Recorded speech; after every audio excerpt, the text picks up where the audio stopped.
Hello and welcome back. Today is one of our favourite games. It's Pretentious Ingredients. And today we have the Prince of Pretension and a Parisian in the hot seat. Right. Alex, I will never French guy answer to that cooking. introduction, ever. Thank you for having me, man. No problem. Thank you for joining us. In which case, we'll dive straight into cloche number 1. Lift it. Please, Okay. you're our guest. Welcome to Pretentious. Ooh, it looks like Saffron at Yeah. first. big, long strands of saffron. What's it feel like? You know when you get really thick hair in your beard? It's like one of those. I'm You still like- waiting. It's funny because I was expecting like a culinary comment at first, and he said, you know, like these hair in your beard. I went, all right. Yeasty. By all means, have a taste if you want, if you can identify it. Your first impression was saffron. This is not that. It smells metallic. There's a bit of heat going on with this. There's a bit of heat. Oh. It's like the peel of a chili. Maybe it's the skin of a chili that's just super fine. That's why it would smell like paprika and have a bit of heat maybe. It's sweet. It's sweet as well. Well, boys, this is angel hair chili. Not the hair of a human, the hair of an angel. So these are hot and fruity strands of chili and are a stunning decoration on top of noodles, sushi, and ramen. So super thin then. Yeah, so from the north region of China, and it's a particular chili, and they are cut so fine that they become beautiful, beautiful garnish. Ooh. So pretentious. Even the title is in French.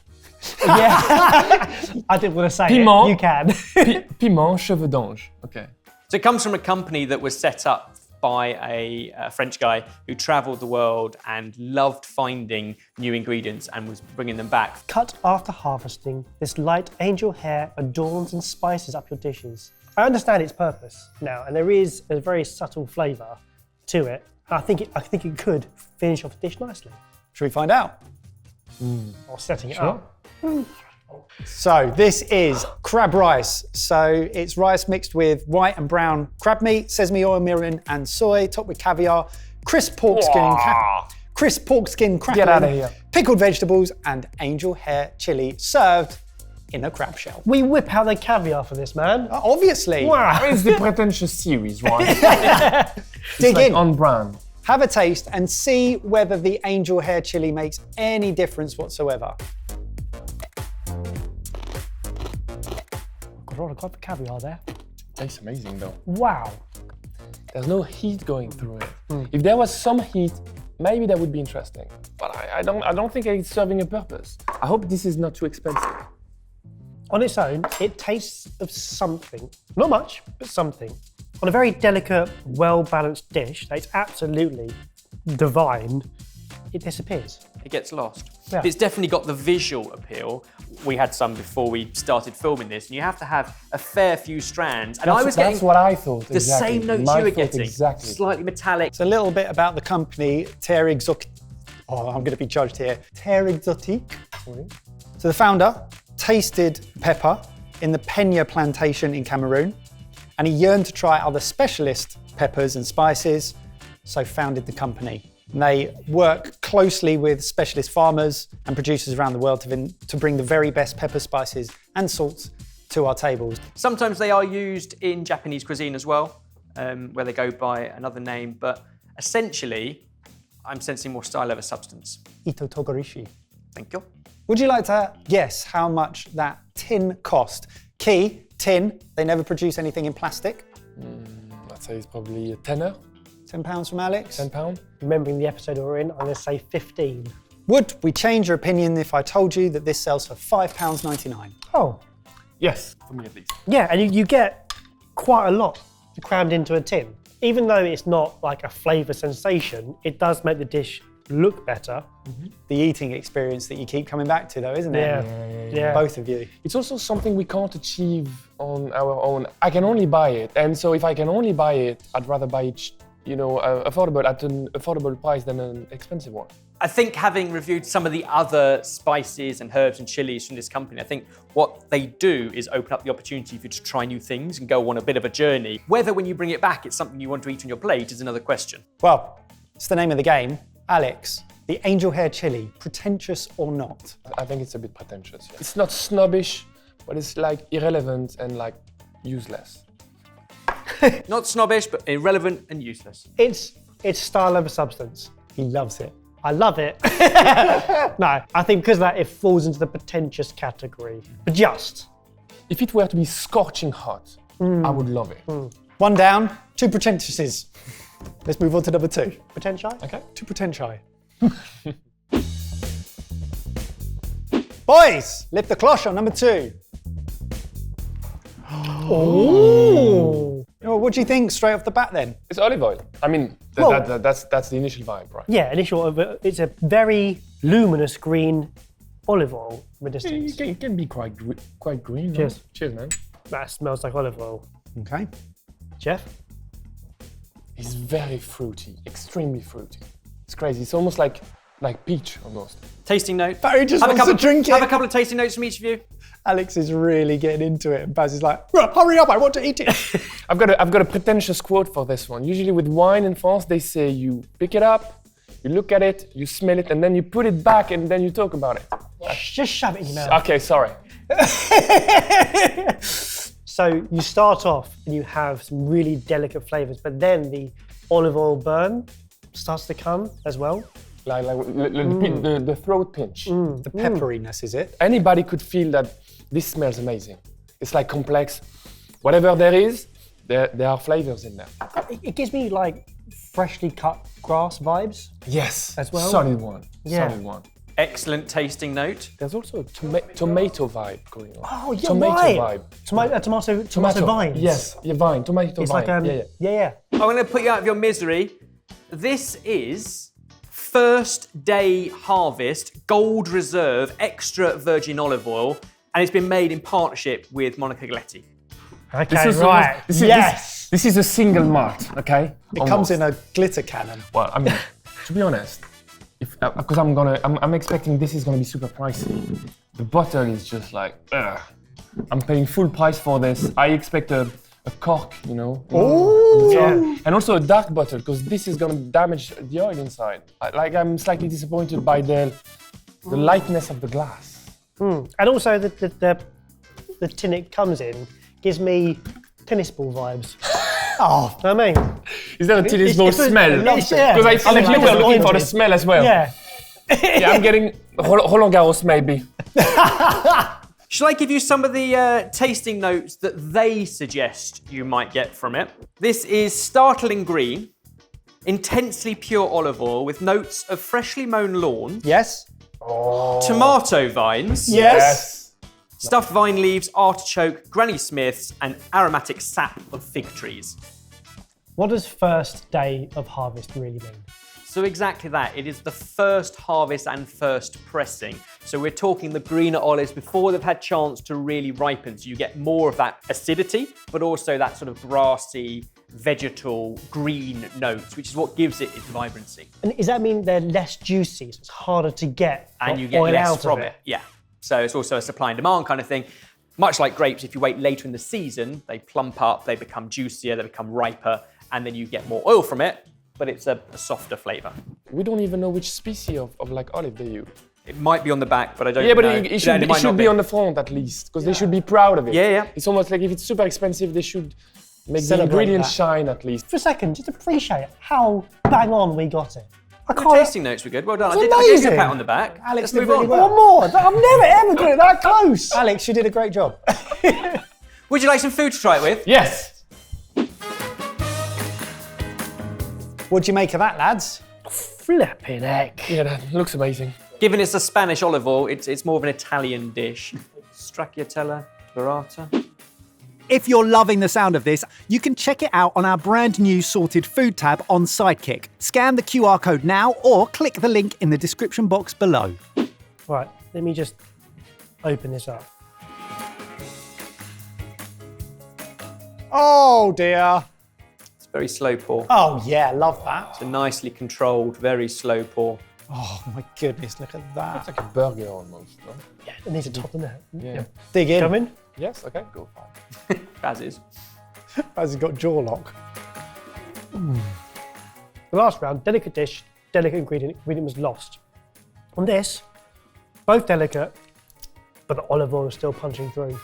So Monica said, so she tried the oil from this particular producer, which is in Andalusia, Spain, and she said she loved it from the first time she tried it at Le Gavroche when she was working there.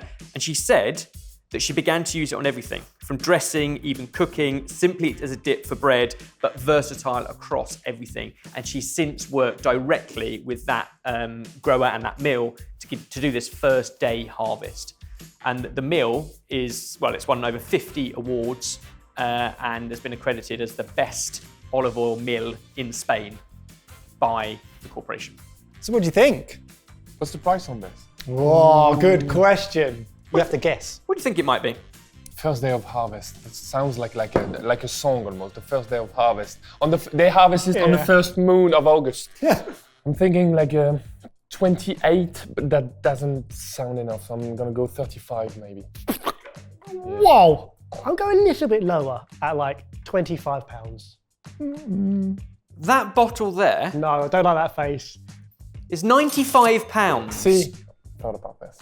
This is a scam. £95 for a pint of olive oil. Is it a pint? It's fine. Pint's quite expensive in London. Olive oil is expensive. Good olive oil is very expensive. That is great olive oil, and that is extortionate. It jumps up from being an expensive bottle of oil to something that is inaccessible. In which case, only one question left. I don't think it's pretentious. I think it's like off charts in terms of price, but I think it's so good.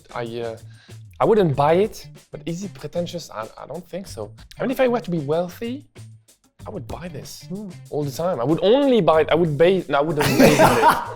I think you're right. At £95 a bottle for olive oil, it's not pretentious. It's premium? It's just very premium. It's very expensive. Great! It's time to whap your flip-flops out because this summer, Sorted Live brings you the Wild Weekender, a festival-style weekend of live-streamed sorted mayhem.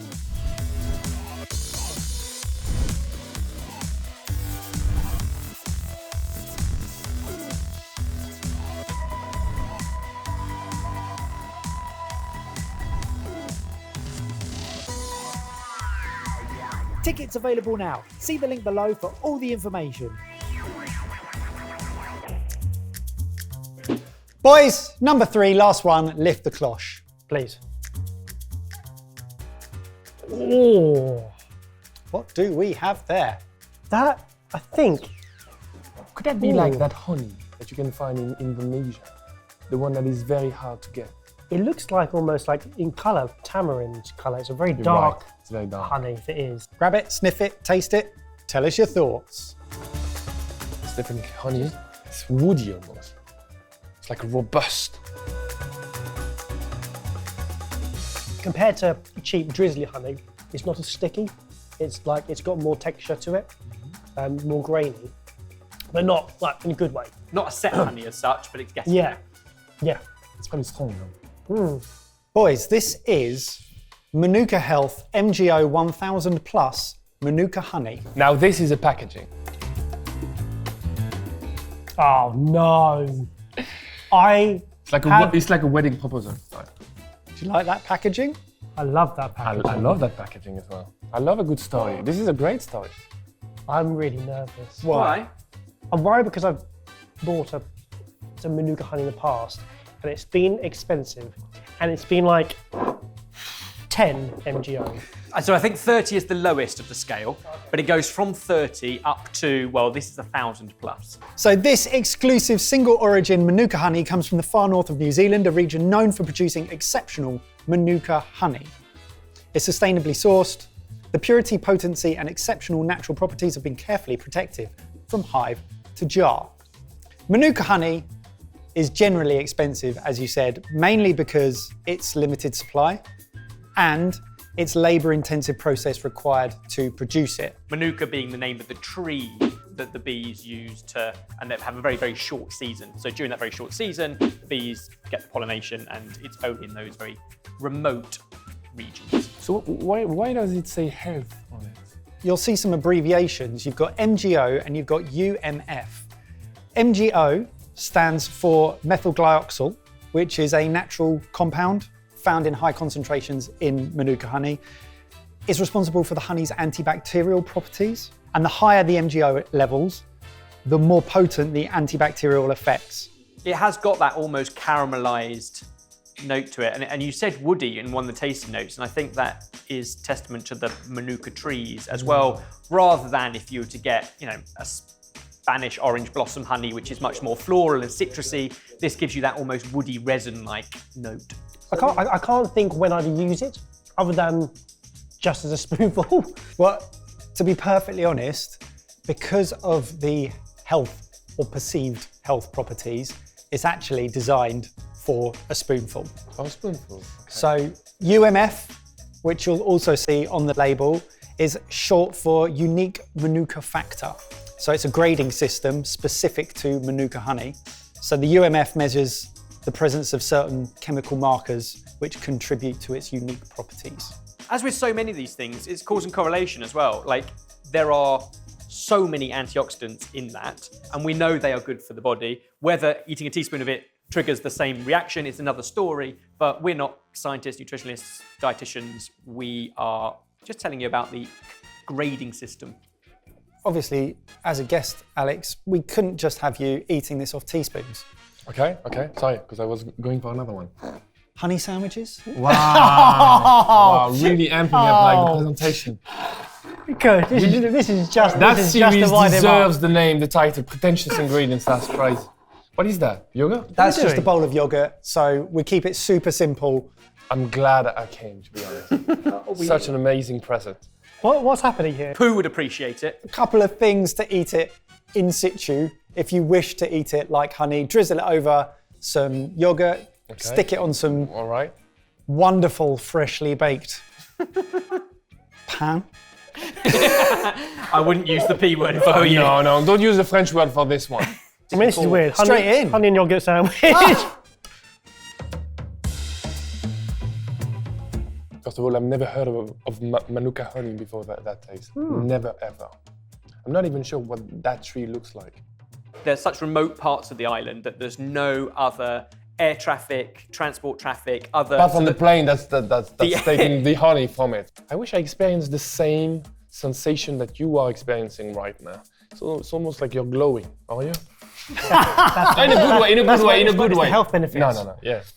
Let's talk price. So considering the MgO content is 1,000 plus and manuka honey starts at 30, how much do you think we paid for this specific honey? I'm gonna have to guess, because as I told you, this is the first time I'm even having manuka honey, and this one seems to be like the apex of all manuka honey. So I'm thinking maybe it's gonna be 150, maybe? 150 from Alex? I've seen manukas out there for over £1,000. What? I am praying But you know us. that we have not bought that bottle, and I'm going to go down to even the idea of just 200 makes me feel a little bit sick, but 200 quid. Well, I can tell you, this specific jar retails for £300. Wow. And I think that was even reduced Doesn't make by it 100. That doesn't make it tastier, to be honest. And since I haven't experienced the health benefits, I'm just like blind. You wait till later on, mate. You're going to be floating. Think? I think so. It's be amazing. I buzzing. might have another You'll be buzzing. spoonful then. I'll be buzzing. Great. So pretentious or not, Of course it is. Yeah, it's going to have to be. Double pretentious. Question is, it's over to you guys. What did you think about those 3 ingredients, pretentious or not? You decide in the comments down below. and thank you, Alex, for joining us. And Pleasure. Go and follow Alex, go and subscribe to his channel. It's absolutely amazing. All the details are down below.